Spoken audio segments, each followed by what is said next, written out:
Well, we will now begin our next presentation. This presentation has two parts.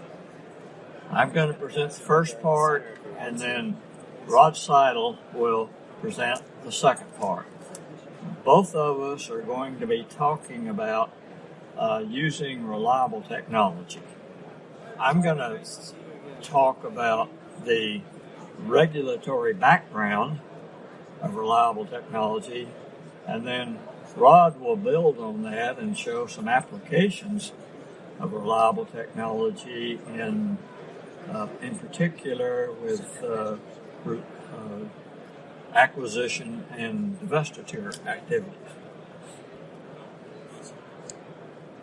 So what's the problem that I'm going to address here? Well, the SEC introduced the idea of reliable technology when it modernized its reserves reporting regulations in late 2008. And in that modernization, the SEC allowed filers to use new and novel procedures to forecast production and reserves if the procedures satisfy certain criteria so that the procedure can be considered to be reliable technology. Now, finally, to what the problem is. Based on lots of conversations with operating companies, based on what I see that's publicly released about filings that companies make, it appears that many filers aren't taking full advantage of the opportunities and flexibility in reserve estimations procedures that reliable technology offers. And because they're not declaring, they're not disclosing as large a value for reserves as is legally, morally, and ethically permissible under the rules.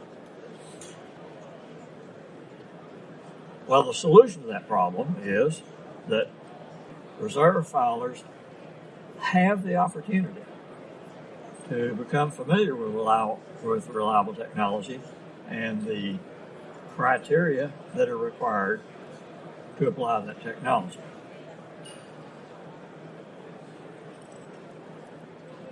This might appear to be an overwhelming amount of work, but actually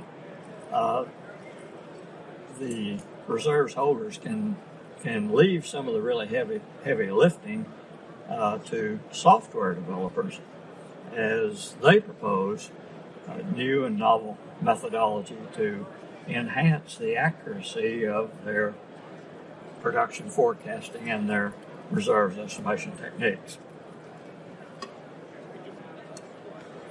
But we still might ask, why should we do this? What really is the payoff likely to be? Well, let me give you 3 examples. First, reliable technology, it can increase the proved undeveloped reserves or PUD reserves and unconventional resources. For example, the proved area, an area in which any well that's drilled in the future can be considered to be proved. That proved area can be expanded well beyond immediate offsets to existing economic producers. Secondly, the reported reserves, they can be increased by using a more favorable aggregation of individual well estimated ultimate recoveries. That is, you can claim more than what you would get by simply adding up the EURs for a group of wells. Reliable technology allows us to use probabilistic aggregation, which gives us a larger volume, still with a 90% confidence interval. The second example is that reliable technology can help us improve the accuracy of type well construction. I use the term type well. Many use the terminology type curves. We're talking about the same thing. Current practices that are used in the industry, we know by analyzing it closely, often lead to inaccurate results. But if we apply reliable technology, make sure we satisfy those criteria, that ensures a much more accurate type well and therefore more accurate reserves estimates. A third example, reliable technology using seismic can sometimes establish a hydrocarbon-water contact much lower than the lowest known hydrocarbons that we observe in drilling. And that, of course, can dramatically increase the proved volume in a reservoir. Well, given all these good things that I say we can do with reliable technology, that naturally raises the question, what makes a technology reliable?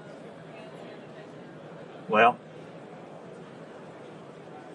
two broad criteria. First, the technology has to be based on sound engineering and scientific principles. Equally important, the technology must have been shown in field applications to lead to correct conclusions the vast majority of the time if we're claiming proved reserves. In other words, we can't come up with some bright idea in our ivory towers and say, okay, the physics of this are exactly right, and therefore I can use it. No, the real world doesn't follow ideal physics exactly. So we have to show in practice that our proposed technology leads us to the correct conclusion the vast majority of the time. Not always, nothing will, but most of the time.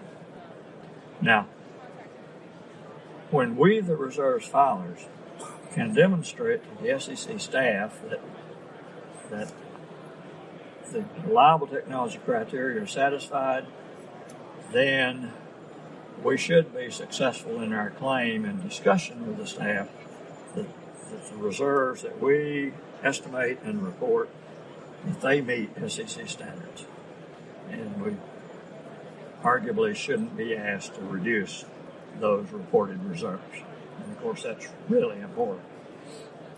Let me show you an example of reliable technology which is used to establish proved undeveloped locations and resource plays.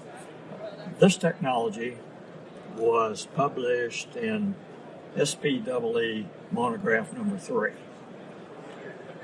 And I'll quickly go through the essence of that method without really giving you a whole lot of detail. But this methodology is a computational method which the SEC has accepted when people use it as the basis for their proved undeveloped reserve locations. The first thing that we have to do is establish the probability distribution of estimated ultimate recovery in an area of a resource play which seems to have reasonably similar geological properties on the average. And so we just look at the EURs for each of the individual wells, which probably we've determined from decline curve analysis, and then just plot the EUR versus the EUR, which is on the horizontal axis, versus the probability that the EUR will be that value or more. And so this particular probability distribution that I show here is from a large area with similar geological properties in the Fayetteville Shale. All right. The next step is to take all our wells within this area with similar geological properties.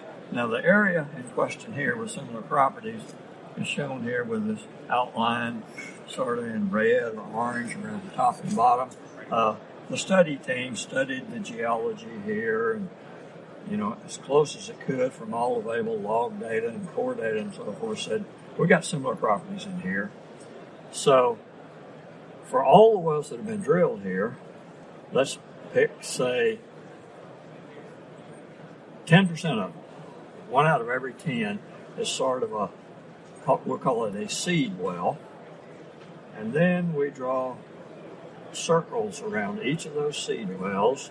Let's say the first circle might be half a mile in radius. And we look at all the wells that are within half a mile of the seed wells, and we look at the distribution of the EURs within those circles within half a mile of those wells, and we see, is the distribution of EURs going out half a mile from each of these wells, is it essentially the same distribution that we saw for the entire population of all the wells within this area? And if it is, we say, okay, we can be confident that anything within half a mile of these wells, any PUD location there is a legitimate PUD location. Any drilling location is a legitimate PUD location. It has proved developed reserves. And then we go out a mile. And we do the same thing. Look at all the wells within a mile and look at the distribution. Does it have the same distribution basically as the total population? If the answer is yes, then the approved area goes out at least a mile, and then we go maybe 2 miles. Eventually, the test will fail. The wells won't have the same distribution, so we cut off the circle. All right, now I said we took 1 out of every 10 wells as our seed well. We repeat that then with a new set of seed wells and do this numerous times and come up with this colored area that we show here. And we say any location within that area is any well that's drilled is going to be a proved undeveloped location. And there's more detail, but that's basically the idea. So what does this allow us to do? It allows us to not limit ourselves for proved undeveloped locations to immediate offsets of existing economic producers. We can go much further out. In the case of the Fayetteville, in this area, I think they were able to go out 2.5 miles, something like that, and call it proved. Now, this procedure was tested on older data, and then predictions, were made for the average PUD well, and then the analysts look at what happened in the next year. And sure enough, those predictions were quite accurate, within 3 or 4%. And then they looked at what happened in the following year, and again, they were accurate within 3 or 4%. So they took this information to the SEC and said, we've got a reliable technology here. We found that we can establish how far away from existing economic producers we can claim that we have proved area. And the SEC staff, after lots of early questions, said, okay, we've looked at your evidence. We have no further questions, which is as close as the SEC will ever come to saying we agree. But they basically said this is okay. And so other companies began to use this, and by now a number of companies have done this. Now, another aspect of this technology, the EUR that's claimed here in this area is near the mean of the distribution, and I said that carefully, rather than the P90 of the distribution, which is what we think of as the criterion for proved reserves. And again, they established that this is the correct way of estimating the proved reserves for these wells. So what can we do more broadly? Well, we can take advantage of opportunities to develop or use this reliable technology to increase our reported reserves. We can, if we have the resources available in our company or with consultants that we use in our company, we can develop and validate some reliable technology. In many cases, with smaller companies, we just don't have the resources, but still, as reserves filers, we have the opportunity to use technology that others have developed and validated and applied ourselves. So it doesn't have to be developed in-house. It has to be validated in-house. We have to show that it works in our reservoir, but we can use technology that others have developed, like some of the software vendors, for example. So this concludes my introduction to reliable technology, and we'll follow that now with Rod Sidle's presentation on some specific applications for acquisitions and divestitures. Okay, so what I'm going to do is take John's advice in a general sense for what reliable technologies can be and what the SEC intended, and say, from the standpoint of someone who's in the buy-sell market, the acquisitions and divestiture world, what does that mean to me? How is there ways I can use it?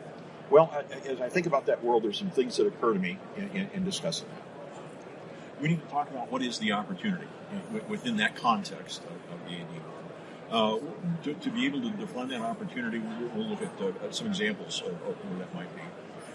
But the effort that goes into it, although John says let the software do the heavy lifting, there's still some effort. So you need to have a business case. You need to have some sense for what you're trying to get out of that effort. So you've got a clear reason why you're trying to do it. We'll look at a business case. John gave some examples of approved area in unconventional plays that he went through in great detail that are consistent with what SPE Monograph 3 has discussed. There are a few other examples. I'll expand that list a bit just to give you a broader perspective of how reliable technologies could be used to try to find something that might sync with where you're interested in. And then we're going to talk about go-forward strategies. First from the standpoint of the seller, then from the standpoint of the buyer. How might you use this in trying to do your business transactions? So I'm going to start with my dear sweet and sadly now departed mother-in-law. Levon was a lovely lady, had a wonderful sense of humor and a great personality. And one day she was out looking for a VCR. So you know this is not a recent story. And found one she liked, happily bought it. And I was over at my in-laws' house, and she said, "Rod, come here. I just bought this new VCR. Come take a look." So I go to the living room where the TV is, and I look beside it, and there's nothing beside it. And I look beneath it, and there was nothing beneath it in the cabinetry. So I said, "Well, Levon, I'm glad you got your new VCR. Where is it?" She says, "Oh, it's going to go in that spot right there. They're going to deliver it on Monday." So it's the missing. Think about it in the acquisition. There's the missing barrels, the ones that you see that the person who's buying or selling may or may not see, or certainly the banks that you're trying to get a loan based on. You see barrels you paid for. You bought it, but maybe they see it, maybe they don't. So if you've bought the barrels and others don't see it, you paid for them. They're just not there because they don't see it. Your reserves consultant doesn't see it. That your bankers, the SEC may not. But the way you can make those barrels visible is by using a reliable technology so that there is a framework for demonstrating why you have confidence that those barrels are actually there. So how do you make them visible so that you can take full credit for them? Well, that's where reliable technology comes in. So that's the purpose of what we're trying to do. Now, from the seller's perspective, you've owned this, you've developed opportunities that are there, and you want to be paid when someone buys those opportunities from you. But you want to be paid for what they're worth at a fair price. So the way you make that better visible to those buyers is through the opportunity of a reliable technology. So that's a great idea, but how can we quantify just what that is? What is the opportunity that might be there? Well, what I'm going to do is refer to something you may have seen and used before. The SPEE publishes a survey each year of people who do evaluations of oil and gas properties. And what they include in the data sets are some survey data that I find interesting at trying to answer the question of how we quantify what reduction in risk, better understanding of high confidence might be. It's this table that shown here, table 15, where there are what's called a RAF, or a reserve adjustment factor. Now, what that factor represents is kind of a discount factor, if you will, where you have very high qualities of high confidence reserves, like proved. You'll see numbers that are in the 80s and 90s. So you can use this table to get some numeric sense of just what the risk levels are that people associate with volumes. So now let's take a look at it and see what it tells us about the opportunity for reliable technology. We're going to look at the reserves categories that are shown here. Those categories include uncertainties. Uncertainties of, are the volumes actually there? They include uncertainties of, well, if they are there, can I really recover them? Those are the uncertainties that are being conveyed here. So we're going to look at undeveloped volumes, proved undeveloped, probable undeveloped, possible, and even contingent. And we're going to compare how the marketplace has, in this survey, defined their level of discounting for those different levels of uncertainty and potential reserves. So the higher categories are for volumes with lower uncertainty. That's what proved represents. You can find technologies that help you take identified volumes in which you have a higher uncertainty, and because you have more confidence through that technology, it's really there, and you can actually recover it, it will move it into the lower categories. If you are able to do that, that represents what we're trying to show here, the business case for reliable technology. What do the data show? Well, we'll use the means. The mean for approved developed is around 60%. So people say, if you've defined something that's a PUD, we're going to say we feel comfortable paying about, on average, 60% of that value. If you go down to probable undeveloped, or possible, or lower, you can see different values associated with those. So now we can start to quantify what the opportunity is. How much is that worth? Well, if I take something that's a probable, kind of a 50-50 chance, and turn it into approved, which is a very high confidence volume, I can double the value. I didn't do anything. The volume was still there. It's on the map, it's in the ground, but simply because I have technologies now that allow me to see high confidence in it, people will pay me for 60% of what I calculate it's worth, rather than something on the order of 30%. You can see that, the same relationship, when you look at the others. So now let's look at things a little bit differently. Is it actually being done? Are there people who have information and technology that allow them to put more value on a volume than other buyers or sellers might? Well, I'm going to go back to this data and say, yes, you can kind of see this here. I'll show you how. The range that you have, and that's the range of going from the P90 level to the P10 level of this data set, tells you how broad a range people have used. If you look at these categories again, and look at the P10, all right? So the high end of what someone was able to pay for a probable undeveloped reserves was around 50%.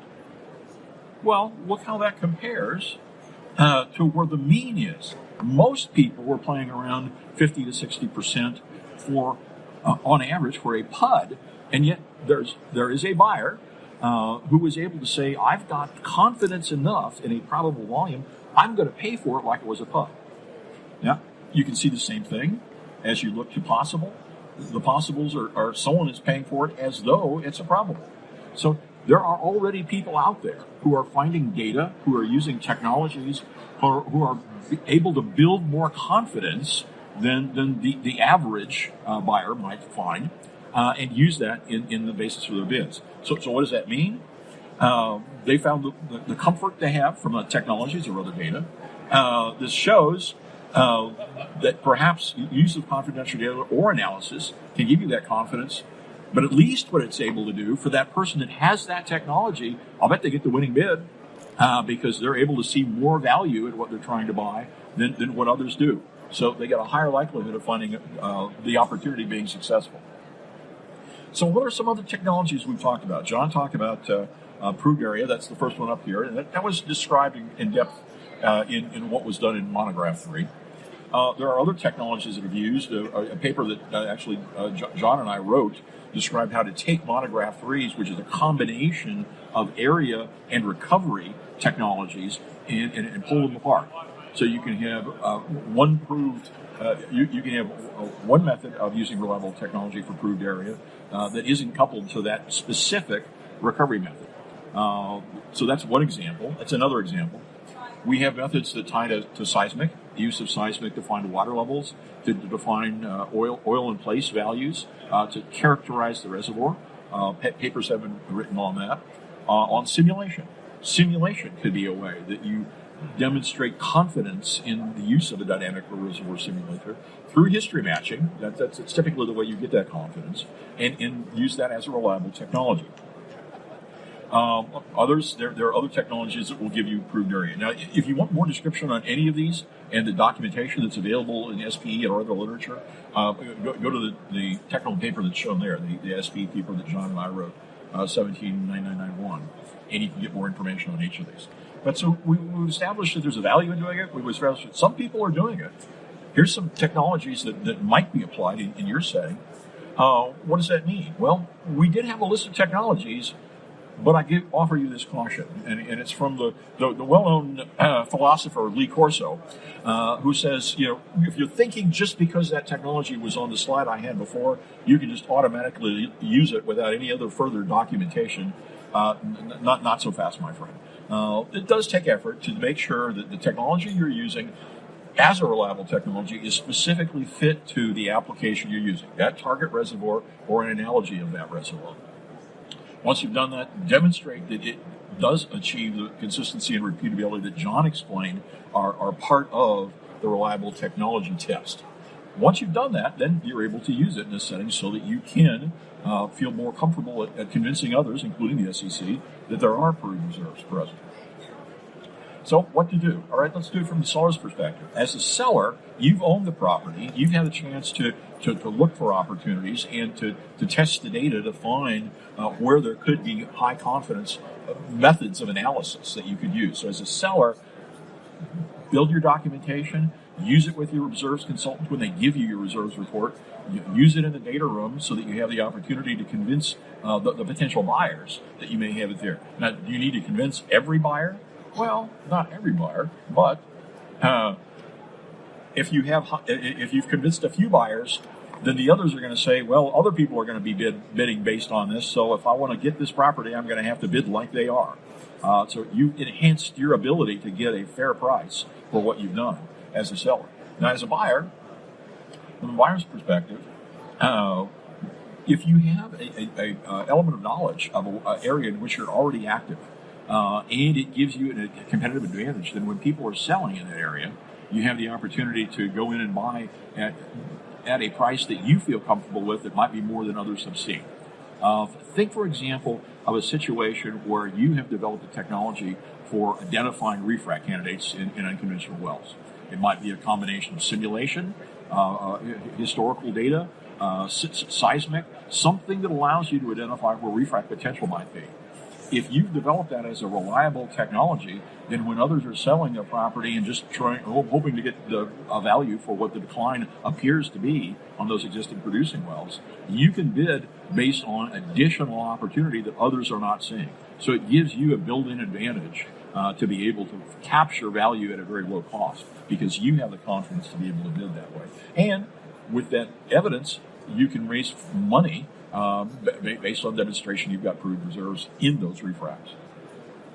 Remember, it's not just PUDs. We can talk about use of this in proved developed producing also. If you have a better way of defining a decline rate than industry uses and make that a reliable technology, that can influence what you get also. So that's the examples I had of how you could use reliable technology in an acquisition and divestiture world, and some thoughts of what you could do to advantage your abilities to sell your property or to buy others.